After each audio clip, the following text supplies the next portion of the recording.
Buenos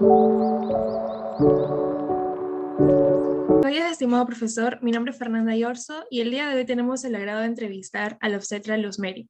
Esperamos esta presentación sea de su agrado. Doctora, ¿desea contarnos más sobre usted? Ante todo, muy buenos días. Gracias por la invitación. Mi nombre es Luz Mary Vientoy Sánchez. Soy obstetra asistencial. Trabajo en el Hospital Apoyo Huanta. Tengo ya más de 15 años laborando como obstetra. A unos inicios en establecimientos de salud de primer nivel. Y hace ya más o menos 10 años en el hospital. Bien, muchas gracias. Empecemos las preguntas con nuestra compañera Nelik. Buenos días, obstetra. Mi nombre es Anelik y mi pregunta para usted es, ¿cuál es la definición y diferencia entre preeclampsia y eclampsia? La preeclampsia es un trastorno que se va a presentar generalmente en las mujeres embarazadas. Se va a caracterizar por la presencia de incremento de la presión arterial, presencia de proteínas, entre otros factores, ¿no? La OMS lo define como un trastorno hipertensivo que puede ocurrir durante el embarazo, incluso hasta después del parto, y puede traer complicaciones tanto para la madre como para el producto, ¿no?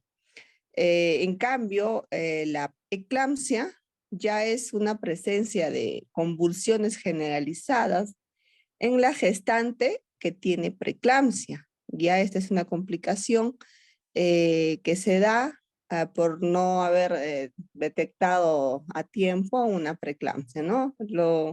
La diferencia es esa. En la preeclampsia podemos tener preeclampsias que antes se catalogaba como leve, ahora se dice que son trastornos hipertensivos, preeclampsia con signos de severidad o son signos de severidad, ¿no?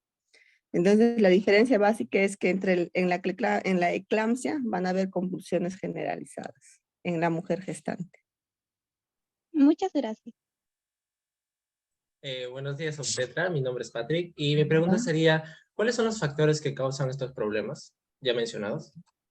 Claro, bien, existen diversos factores, ¿ya? Bueno, la etiología aún para la preeclampsia no está bien definida. Se dice que es por un proceso que se da en el momento de la placentación y esto puede generar a que posteriormente una persona desencadene la preeclampsia. Sin embargo, existen factores que las pueden predisponer a que se puedan desarrollar esta patología. Por decir, se habla de mujeres menores de 20 años o las que son mayores de 35 años, aquellas mujeres que puedan desarrollar o tienen un embarazo múltiple, aquellas mujeres que han tenido un antecedente de preeclampsia en su embarazo anterior, mujeres que inician el embarazo ya con una presión arterial alta o con algún daño renal antes del embarazo. La obesidad, tenemos antecedentes de si su embarazo anterior también ha tenido preeclampsia, hay un mayor porcentaje de que en el posterior pueda desarrollar, ¿no? Las primigestas, las multigestas, que también son factores que van a predisponer a que estas lleguen a ser la preeclampsia, ¿no? Bien, y la siguiente pregunta sería, ¿cuál de estos dos estados patológicos es más riesgoso y por qué? Definitivamente la eclampsia ya es una complicación de la preeclampsia, entonces esta ya es más riesgosa. ¿Por qué? Porque puede producir daños a nivel del bebé y a la mamá. Si bien el 75% de los casos de preeclampsia sin signos de severidad, como decimos, salen bien, hay un mínimo porcentaje que si no se detecta a tiempo puedan llegar a hacer la eclampsia o desarrollar por último un síndrome de Hell. Entonces, el cuadro más peligroso en este caso vendría a ser la eclampsia porque se va a caracterizar de las convulsiones. Puede haber, desarrollarse esto en un cuadro de síndrome de Hell, terminar en una muerte materna o en una muerte perinatal también, ¿no? O en todo caso en ambos. Por eso es muy importante la prevención o la identificación precoz de los factores de riesgos y las señales de alarma para poder evitar que se llegue a una eclampsia, ¿no? Doctora, cuéntenos, según su experiencia, ¿qué casos han registrado con mayor incidencia y qué consecuencias han acontecido para estos trastornos? Bueno, yo trabajo en un hospital 2-1, es un hospital referencial. eh, Aceptamos pacientes de los departamentos de Huancavelica, provincias Churcampa, Anco, y bueno, todo lo que es nuestra jurisdicción, ¿no? Entonces, en este primer trimestre que hemos tenido, pues, la mayor incidencia de trastornos hipertensivos que hemos tenido han sido preeclampsias sin signos de severidad, que han sido detectados ya sea en el control prenatal, en el que han visto un incremento de su presión arterial, un incremento a nivel del peso, o que le haya salido el ácido sulfosalicílico positivo, nos las derivan, manejamos con protocolo, con exámenes auxiliares, y bueno, viendo todo eso, llega a buen término, ¿no? Sin ningún tipo de complicación. Sin embargo, hemos tenido 3 casos de pacientes hablando de la provincia de Churcampa y de Anco, que han llegado complicadas. Una adolescente de 17 años que llegó prácticamente con un síndrome de HELP. Ya los primeros auxilios que tuvimos que hacerle acá es hacerle una intubación, hacerle, el bebé estaba obitado, como es una complicación, como sabemos, de la preeclampsia. Estaba ya inconsciente la paciente y la tuvimos que referir a un hospital de mayor capacidad resolutiva. Y 2 casos que aparentemente sin presentar mayores sintomatologías de la preeclampsia, con los análisis de laboratorio, resultaron que eran una preeclampsia que ya que ya estaba presentando signos de severidad. Entonces, bueno, estos datos en laboratorio nos ayudan bastante, porque muchas veces algunas pacientes son asintomáticas o no lo manifiestan, piensan que es propio del embarazo y no se detecta a tiempo, ¿no? Terminaron en buen puerto, solamente este casito de esta paciente referida que llegó en mal estado general, ¿no? Ya con un síndrome de HELP, que fue hospitalizada en UCI, en el Hospital Regional de Ayacucho.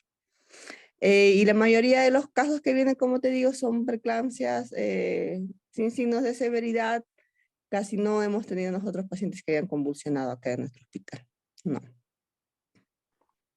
Buenos días, mi nombre es Fernanda. Mi pregunta para usted sería, ¿qué recomienda para prevenir la preeclampsia y eclampsia?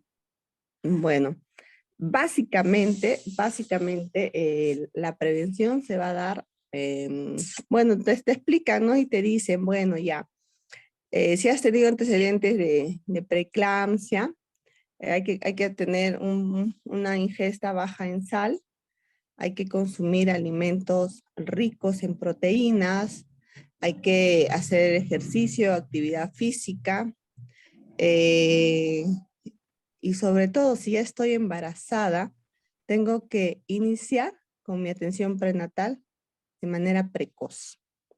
En el control prenatal vamos a nosotros a hacer una anamnesis completa a nuestra paciente, y en ella vamos a poder hacer un libro de ellas, ¿no? Cuáles son sus antecedentes, alguna morbilidad, todo lo que nosotros podamos extraer de la paciente en el momento de la anamnesis es fundamental para hacerle un buen seguimiento. Una adecuada atención prenatal va a ayudarnos a identificar factores de riesgo, va a ayudarnos a identificar señales de peligro antes de que la paciente pueda desencadenar o pueda llegar a complicarse, ¿no?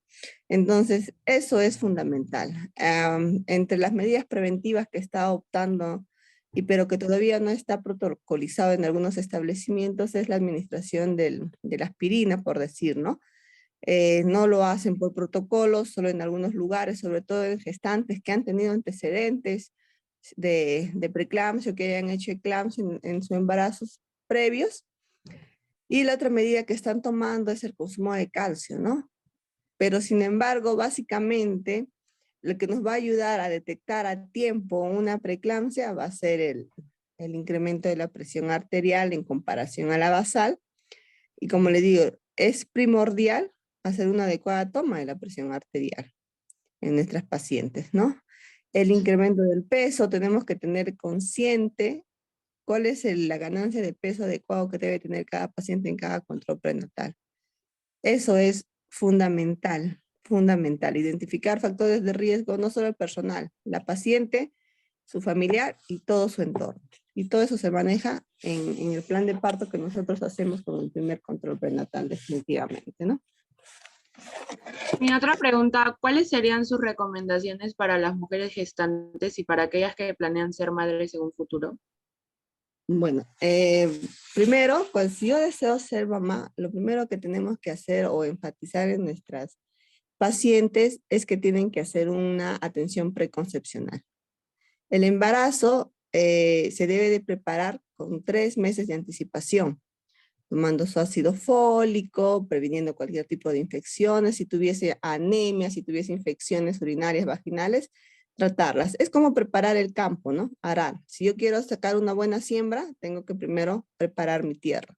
Entonces, el embarazo va a ser de esa manera. Tengo que preparar a mi cuerpo para recibir un producto y que mi producto sea bueno. Y bueno, ya te dije, ¿no? Hacer actividad física, de una dieta balanceada rica en proteínas, tiene que bajar el consumo de sal, porque si no, hay que explicarle bastante a las pacientes que una preeclampsia tiene muchos riesgos, tanto para ella como para el bebé. La preeclampsia te puede desencadenar a que haya un retardo de crecimiento intraútero, o sea, tu bebé no va a ir desarrollando bien, puede presentarse un parto prematuro, dentro de sus complicaciones, ¿no? Se puede dar un parto prematuro, puede haber un óbito fetal, ¿por qué? Porque puede haber un desprendimiento prematuro de placenta y esto puede conllevar un óbito fetal, ¿no? Y para la mamá, como ya sabemos, si no trata una preeclampsia, la paciente no aprende a identificar los signos de alarma para darse cuenta que está presentándose esta patología, puede complicarse a una eclampsia, a un dromesogel, un SID y una muerte materna, ¿no? Entonces, es importante que la mujer prepare su embarazo, prepare su parto. Tiene que estar bien preparada para eso. Identificar los principales factores de riesgo y acudir inmediatamente a un establecimiento de salud ante cualquier señal de peligro, a cualquier hora durante las 24 horas del día. Siempre hay que enfatizar en ese sentido. Identificar la señal de peligro es la primera demora que a veces no lo identifican y se llegan a complicar posteriormente, ¿no? Agradecemos su tiempo. Esta entrevista ha sido muy amena y agradable. ¿Desea acotar algo más a la entrevista? Bueno, felicitarlas, la iniciativa que tienen de querer aprender más del tema. Es muy importante que ustedes siempre enfaticen en sus restantes la importancia de acudir a un control prenatal y identificar los factores de riesgo. Nada más, muchas gracias. Muchas gracias. Hasta una próxima oportunidad.